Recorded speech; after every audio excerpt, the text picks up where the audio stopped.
High মিষ্টি বন্ধুরা, gift আর বুকে দেখে মনে হতেই পারে আজ হলো ডক্টরস ডে।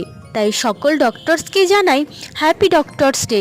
তাই নার্সিং হোমের সকল ডক্টরসকে ইনভাইট করে সকলকে সম্মান জানানো হয়েছিল আর কেক কাটা হয়েছিল। তারপর আমরা সকল সিস্টাররা মিলে স্যারিদেরকে গিফট দিয়ে দিয়েছিলাম। সত্যি এই দিনগুলো ভুলে যাবার নয়। সিস্টার ডে, ডক্টরস ডে, সত্যি এটা অন্যরকম একটা ভালোবাসা যেটা আমরা সকলের কাছ থেকেই পাই। এই হচ্ছে পূজাদি। আমরা একটা ছোট্ট করে মিষ্টি করে ভিডিও করে নিলাম। তারপর আমরা অনেক ফটো তুলে নিয়েছিলাম আর অনেক আনন্দ হয়েছে। এই আমাদের গ্রুপ আর এই হচ্ছে আমরা। তো চলো, এই ছিল আমার ভিডিও। যদি ভালো লাগে অবশ্যই একটা লাইক করে দিও।